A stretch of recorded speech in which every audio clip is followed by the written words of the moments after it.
सिर्फ इसलिए याद किया जा सकता है क्योंकि सुप्रीम कोर्ट ने चंडीगढ़ मेयर के मामले में जो फैसला किया है उसने बहुत सारे स्तरों पर हमारे देश की लोकतांत्रिक व्यवस्था की पोल खोल के रख दी है। सबसे पहले सुप्रीम कोर्ट में ये जो बातचीत थी supreme chief justice of India और जो पीठासीन पदाधिकारी थे अनिल मसीह उनके बीच, उसको देखिए आप बताइए कौन से रूल के तहत आपको ये पावर दी गई है कि आप बैलेट पेपर पे अपना चिन्ह आप लगाएं, क्योंकि रूल 11 में ये लिखा है कि आप उसको साइन करेंगे। साइन करने के अलावा आपको कौन से रूल में ये प्रावधान है कि आप उसमें अपना कुछ या एक्स या टिक या कुछ भी जो आप लगा सकते हैं, आपको कहाँ पावर है वो? सर वो मैं again sir I am repeating, वो जब मैंने बैलेट्स को देखा बड़े ध्यान से, वो ऐसे दबाए गए थे कि वो क्वाइट विजिबल थे कि निशान देने की कुछ कोशिश की गई। That is the only reason, sir. I was not. So why were you putting a mark on those ballots? Sir, actually, highlighting it was defaced by the candidate. So it's admitted that you put your marks on the ballot. True, sir. And on 8 ballots totally. Yeah, and they snatched and destroyed immediately. This answers what he did, Mr. Solicitor. Very clear as to what he did. He has to be prosecuted. I think interfering with electoral democracy by returning officers is the gravest possible thing. And for the administration. Oh, I'm sorry. I thought not the Learned SC's presence were marked. ये जो video आपने देखा है, इस video में supreme court का video है जिसमें सुप्रीम कोर्ट के chief justice of India D Y Chandrachud, Bharat के इतिहास में शायद पहली बार ऐसा हो रहा होगा। हमारे साथ संजय हेगड़े जी भी जुड़ेंगे और फिरदौस मिर्जा साहब, वो ज्यादा हमको करेक्ट करेंगे अगर मैं कहीं गलत कह रहा हूं। कोर्ट के अंदर किसी एक्यूज्ड को बाकायदा पूछताछ उससे की जा रही है और फिर चीफ जस्टिस साहब ये स्पष्ट तौर पे कह रहे हैं कि जो अनिल मसीह है उन्होंने एक्सेप्ट कर लिया है कि जो 8 वोट जो उन्होंने इनवैलिड करार किए थे उस पे उन्होंने निशान लगाया था।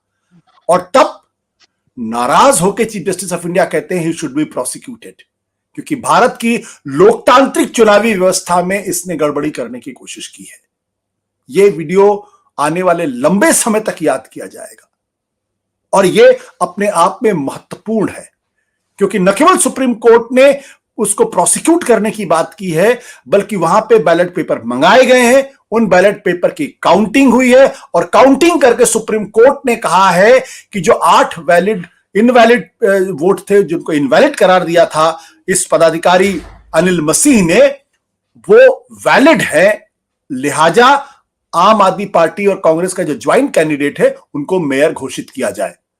और आपको अच्छी तरीके से याद है कि चंडीगढ़ के मेयर के चुनाव में धांधली करने के वीडियो सामने आए थे और लोग ये देख के हैरान थे कि भारत के लोकतंत्र में ये क्या हो रहा है। अब हम आपको बताते हैं दरअसल सुप्रीम कोर्ट ने क्या टिप्पणी की और सुप्रीम कोर्ट ने क्यों यह फैसला किया है कि जो अनिल मसीह उनको प्रोसिक्यूट किया जाए, जो मेयर के चुनाव के नतीजे थे उसको खारिज किया जाए और सुप्रीम कोर्ट ने बाकायदा ऐलान किया कि ये जो आम आदमी पार्टी कैंडिडेट है उनको मेयर घोषित किया जाए। अगर आप स्क्रीन पर नजर डालें तो सुप्रीम कोर्ट की टिप्पणी बहुत संजीदा है और बहुत ही गंभीर है। सुप्रीम कोर्ट ने कहा है कि अदालत की स्पष्ट राय है कि संविधान के अनुच्छेद 142 के मुताबिक हमारी जिम्मेदारी है कि लोकतंत्र में ऐसी हरकतों से लोकतांत्रिक प्रक्रिया को भटकने से रोकें। ऐसी हरकतों से लोकतंत्र की जो मूल अवधारणा है जिस पर हमारे देश का संविधान टिका है नष्ट होगी। इसलिए भले ही यह मामला स्थानीय स्तर का है लेकिन अदालत को इस असाधारण स्थिति में दखल देना होगा ताकि चुनावी लोकतंत्र बचा रहे। इसके बाद अदालत कहती है कि चुनाव नतीजों से साफ है कि याचिकाकर्ता को 12 वोट मिले दिखाए गए हैं लेकिन उनके 8 वोटों को गलत तरह से अवैध करार दिया गया, जो नहीं होना चाहिए। 8 में से प्रत्येक वोट सही तरीके से डाले गए थे और इन 8 वोटों को जोड़ने से संख्या होती है 20। इसलिए चुनाव नतीजों को रद्द किया जाता है और याचिकाकर्ता वैध तारीख चुने गए हैं इसका ऐलान करते हैं। ये जो पूरी की पूरी लोकतांत्रिक प्रक्रिया को पूरी तरीके से नष्ट कर दिया गया था। सुप्रीम कोर्ट का हमें शुक्रगुजार होना चाहिए कि उन्होंने कम से कम उसको रेस्टोर करने की कोशिश की, उसकी डिग्निटी को रेस्टोर करने की कोशिश की। लेकिन यह मामला है जहां पे पदाधिकारी पकड़े गए थे। रंगे हाथों पकड़े गए सबूतों के साथ। अब सवाल यह उठता है क्या इन्होंने सिर्फ अपने स्तर पर किया है, चुनाव को प्रभावित करने की कोशिश की है, हारे हुए कैंडिडेट को जिताने की कोशिश की है, या किसी और के कहने पर की है? क्योंकि इस शख्स में इतनी हिम्मत नहीं हो सकती अपने बल पर वो इस तरीके का कोई काम करे। इसी पर करेंगे चर्चा और बातचीत। हमारे साथ कुछ खास मेहमान हैं, उनका परिचय करा देते हैं। हमारे साथ इस वक्त मौजूद हैं संजय हेगड़े साहब, सुप्रीम कोर्ट के बेहद वरिष्ठ वकील। हमारे साथ नागपुर से फिरदौस मिर्जा साहब, हमारे साथ शीतल पी सिंह है, चंडीगढ़ से अजय शुक्ला जी हैं, और सोलन हिमाचल प्रदेश से राजीव खन्ना जी। आप लोगों का बहुत बहुत स्वागत है। संजय हेगड़े जी, बातचीत आपसे शुरू करते हैं। ये जो आज जो पूरी सुप्रीम कोर्ट ने जो फैसला दिया है उस पर आपका क्या कहना है? क्या ये मैं सही हूं कि पहली बार सुप्रीम कोर्ट के चीफ जस्टिस ने किसी को इस तरीके से इंटरोगेट किया है, वोटों की काउंटिंग हुई है और फिर उसको जीतता हुआ दिखाया है, या पहले भी हो चुका है ऐसा? नहीं, इलेक्शन के मामले में चीफ जस्टिस का इंटरोगेशन करना ये शायद पहली मर्तबा हो चुका है। पर मुझे याद है कि 2003 या 4 में गुजरात के चीफ सेक्रेटरी को चीफ जस्टिस वीएन खारे ने इंटरोगेट किया था गुजरात राइट्स के बारे में।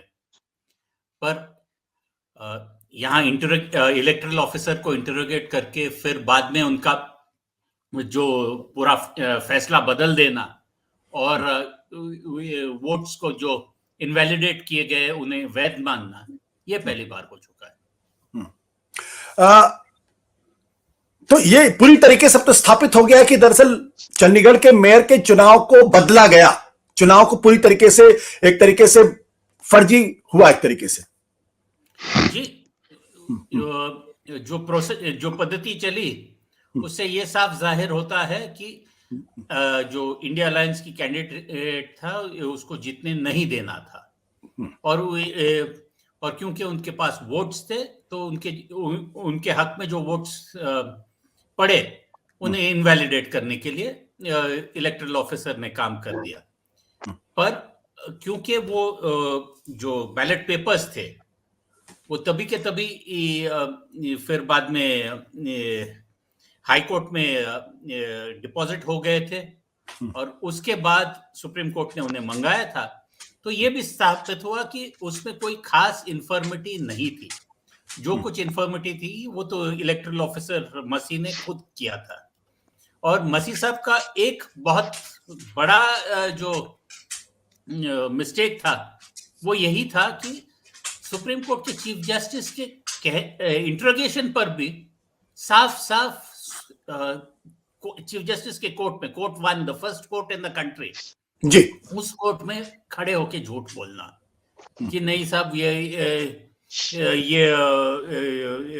बैलेट पेपर फाड़ा गया था इसीलिए मैं मार्क कर रहा था। ये तो आज चीफ जस्टिस ने उन्हें दिखाया, देखिए ये बैलेट पेपर सही है, इस पर आपके निशान के सिवा और कुछ है नहीं।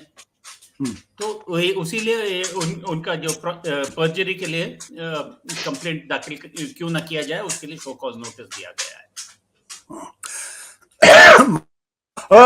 संजय हेगड़े साहब, क्या इस अपराध के लिए अदालत उनको सजा दे सकती है? मैं वो नहीं कह रहा हूं कि जो पर्जरी का केस है, बिना पर्जरी के, मतलब ये तो साफ नजर आ रहा है कि आपने चुनावी प्रक्रिया को पलटने की पूरी कोशिश की और एक कैंडिडेट विशेष को जिताने की कोशिश की। क्या इस अपराध के लिए वो उनको सजा मिल सकती है, उनको जेल जाया जा सकता है? और क्या इस बारे में जांच हो सकती है कि दरअसल क्या वो अकेले ये काम कर रहे थे या उनके पीछे भी कुछ और लोग थे जिनकी वजह से वो ये काम कर रहे थे? उसके लिए अलग प्रोसीडिंग्स लेने पड़ेंगे क्रिमिनल कोर्ट्स में और चंडीगढ़ के क्रिमिनल कोर्ट्स में। फिलहाल सुप्रीम कोर्ट ने तो सिर्फ पर्जरी के प्रोसीडिंग क्यों ना करे करके नोटिस दिया गया है। तो उसके लिए अगर जो मेयर इलेक्टेड कैंडिडेट है या पार्टी अगर चंडीगढ़ के कोर्ट्स में प्रोसिक्यूशन दाखिल करे तो आगे कार्रवाई हो सकती है। क्या वो जेल भी जा सकते हैं? यानी ट्रायल होने के बाद तो बिल्कुल जाएंगे, और स्पेशली अगर ये जो पर्जरी सुप्रीम कोर्ट में हुआ है उसके बारे में सुप्रीम कोर्ट अपने रजिस्ट्रार के तहत एक कंप्लेंट दायर करता है ट्रायल कोर्ट में, तो फिर ट्रायल चलेगा। पर जब सुप्रीम कोर्ट ने खुद कंप्लेंट करवाया है अपने रजिस्ट्रार के तहत, मैं ये नहीं मानता हूं कि उसमें सजा नहीं होगी। सजा होगी। आपको लगता है कि मसीह साहब ने अपने स्तर पे किया है या कुछ और लोग पीछे से मदद कर रहे थे उनकी, किसी के कहने पे किया गया, एक लार्जर कॉन्स्पिरेसी है? मसीह साहब कोई मसीहा तो नहीं है जो स्वयंभू सब करे। वो तो साफ बात है कि किसी ने उनको उकसाया है या कह दिया है कि आप कर लो, हम देख लेंगे। तो अगर इसकी पूरी जांच हो, क्रिमिनल इन्वेस्टिगेशन हो और क्रिमिनल इन्वेस्टिगेशन सही हो, तो तभी तो सारे स्टेटमेंट्स आएंगे ना। अब फिलहाल तो जैसे मसीह साहब का रवैया दिख रहा है, वो तो नहीं, बिल्कुल नहीं, हमने कुछ गलत नहीं किया, वही कह रहे हैं। एक छोटा सा सवाल और, फिर मैं फिरदौस साहब के पास जाऊंगा। इस केस में सॉलिसिटर जनरल साहब भी दिखाई पड़ रहे थे जी। What does it indicate?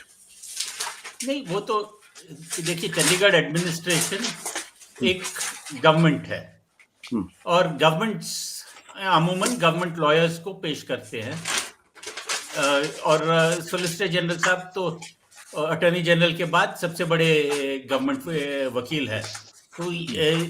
तो वही है कि चंडीगढ़ एडमिनिस्ट्रेशन ने बहुत सीरियसली मैटर लिया है कि सॉलिसिटर जनरल साहब को ही पेश किया है और उनसे उनकी पैरवी की है। सत्य हिंदी का ऐप डाउनलोड करें गूगल प्ले स्टोर पर।